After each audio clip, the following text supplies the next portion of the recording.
So, Sheryl Swoopes in what is one of the funniest things I have ever seen. It's becoming comedy now.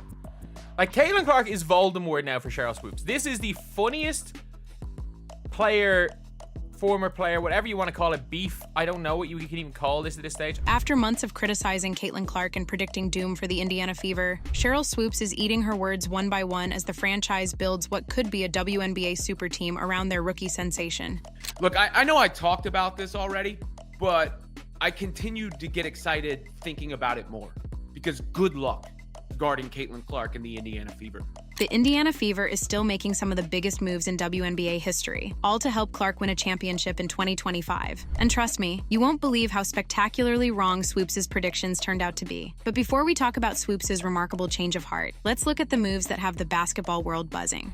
You know, the Fever actually had the best offense in the WNBA last season out of the Olympic break. And that is with Melissa Smith playing, who was a borderline liability. That was, with the lion's share of the offense being carried by a few players. Now they still have those few players. Caitlin Clark broke the all-time assist record last year for a single season, and now she has more weapons around. The Indiana Fever just pulled off what might be the most impressive offseason in WNBA history. Three-time champion Natasha Howard is heading back to where it all began. The defensive specialist who averaged 17.6 points and 6.7 rebounds last season is joining forces with Clark and Aaliyah Boston. Well, just moments ago, Natasha Howard stood on stage and was officially announced back here as a member of the Indiana Fever. Howard's career has come full circle, and it couldn't have happened at a better time. She started in Indiana, but over the past decade, she's become one of the WNBA's most decorated players. 3 championships, Most Improved Player, Defensive Player of the Year, 2-time All-Star, and all WNBA selection. Everywhere she's gone, she's made an impact and won. Teams. The Fever really needed toughness, defense, and rebounding, and Howard can provide that. She can slide right into the 4 spot or the forward spot, where they really needed to upgrade next to Aaliyah Boston.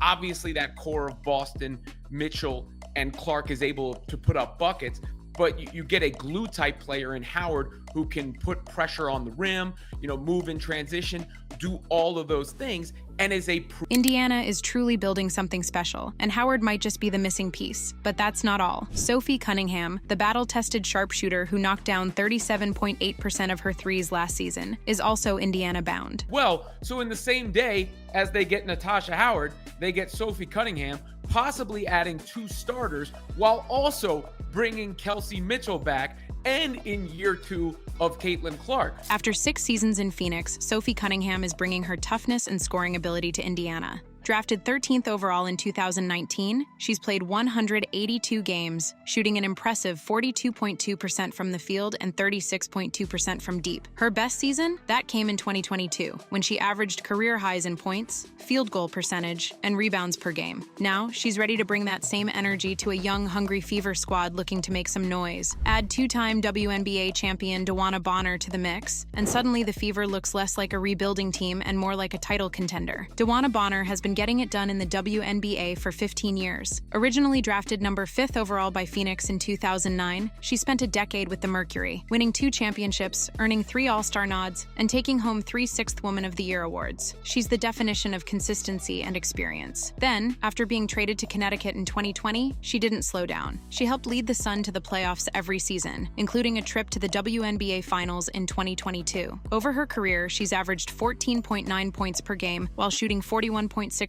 from the field and an impressive 85.7% from the free throw line. Now she's bringing that winning mentality to Indiana. So the Fever are title contenders right now.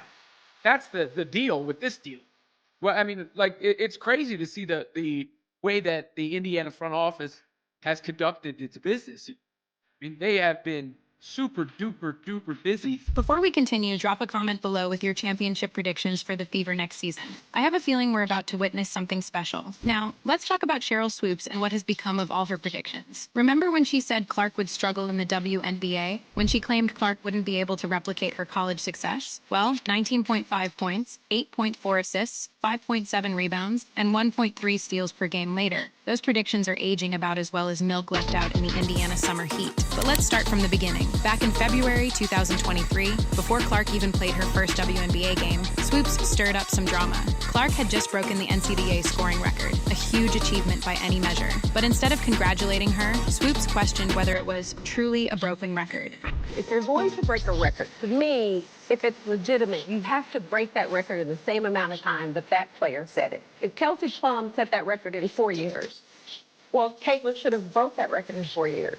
But because there's a COVID year, then there's another year, you know what I mean? So she's already had an extra year to break that record. Yeah, that'll go in the record book as Caitlin Clark is the all-time, whatever it is. I don't even know what the number is. There was just one tiny problem with that argument. It was flat out wrong. Clark, like the previous record holder Kelsey Plum, broke the record in 4 years. The extra COVID year had nothing to do with it. But hold on, it gets even weirder. A few months later, Swoopes hops on a podcast to talk about the Fever's incredible turnaround. She's all praise for the team, talking about how the Olympic break helped them and how they've really come together. She mentions players like Lexi Hull, Kelsey Mitchell, and Aaliyah Boston. Great players, no doubt. But guess who she doesn't mention? Yep, you guessed it, Caitlin Clark. The rookie who, at the time, was leading the entire league in assists and has been at the heart of this Fever resurgence. Not a word about her. Now, we're not saying Swoopes has to be Clark's biggest fan, but not even a mention? That's like talking about the 90s Bulls and leaving out Michael Jordan. It just doesn't add up.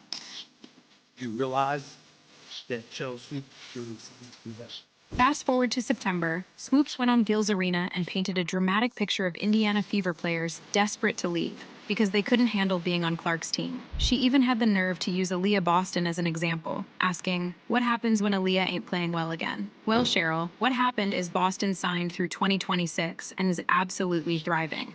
So Sheryl Swoopes has said absolute nonsense, and she is trying to speak it into existence. She is trying to break up the Fever.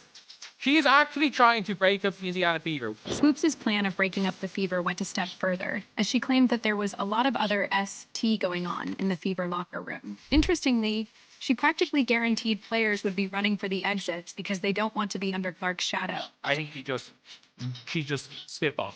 I think she's just talking, she's just rambling, and I think she wants this Fever thing to fail. I think she wants this 22-year-old wearing 22 to fail because she just, well, again, this is, 3 days after her all-time points record was broken by her? Clark made some serious history last season, setting a new record for the most assists in a single season in WNBA history with a jaw-dropping 317. But here's where it gets interesting. She beat out Alyssa Thomas's record of 316 assists, which was set just the season before. Now, here's the twist. Back in April, Sheryl Swoopes laughed at the idea of Clark breaking that record. Fast forward to today, and Clark not only owns that record, but also gets the last laugh. But let's circle back to her claim that Indiana Fever players are heading for the exits because of Caitlin Clark. Her latest attempt was planting the seeds that Kelsey Mitchell would want to leave in free agency. Basically, Sheryl Swoopes said she didn't think that Kelsey Mitchell got enough. Well, guess who just signed a massive $249,244 core qualifying offer to stay right where she is? Kelsey Mitchell. That's right, the same Kelsey Mitchell who Swoopes claimed wasn't getting enough credit because of Clark. Now, if you're loving this story of predictions gone wrong, make sure to hit that like button and subscribe, because we're just getting to the good part. You see, while Swoopes was busy pulling out narratives from thin air, the Fever were quietly assembling what might be the most talented roster in the WNBA. We're talking about Clark dropping 23.1 points and 8.9 assists in her final 14 games. Mitchell matching her with 19.2 points per game, Boston anchoring the defense, Howard bringing championship experience, Bonner adding proven winning pedigree, and Cunningham ready to rain threes off Clark's assists. Elle, I don't want to say this just to catch a splashy headline, but this Tuesday, February 4th, 2025, I am ready to proclaim the Indiana Fever as your WNBA champs. The Indiana Fever aren't just proving Swoopes wrong, they're building a super team around Clark that has championship written all over it. Oh, and did I mention they hired 2023 WNBA Coach of the Year Stephanie White to orchestrate this symphony of talent? That's right. While Swoopes was predicting chaos, the Fever were building a dynasty. Want to know how wrong those locker room drama predictions were? Here's Mitchell in her own words. I met one of the greatest people in the world, Caitlin Clark, who just ran the basketball world. Together, we hope to make you guys proud. Doesn't sound like someone desperate to escape, does it? And in the Players' Tribune, Mitchell wrote something that completely destroys Swoopes' narrative. That's kind of one of the craziest things about our season. We obviously had a new spotlight on us, with Caitlin being drafted, who I'm proud to call a teammate. That was exciting in its own way, with the fans it brought to the arena and the opportunity it gave our squad. The Indiana Fever didn't just survive the storm Swoopes predicted. They're creating their own perfect storm of talent. They went from a 1-8 start to finishing 2020 and making the playoffs for the first time in 7 years. Now they're loading up for a championship run, and all those loud voices predicting doom and gloom? Well, they're suddenly singing a different tune. Maybe next time Swoopes wants to make predictions about the future of women's basketball, she should remember how this one turned out. Because while she was busy criticizing, the Indiana Fever were busy building what might just be the WNBA's next dynasty. And honestly, that's a prediction even Sheryl Swoopes might have to agree with, eventually. Drop your thoughts in the comments below. Are we about to witness the most exciting season in WNBA history? Because from where I'm standing, the Indiana Fever are about to make some serious noise in 2025. Thanks for watching.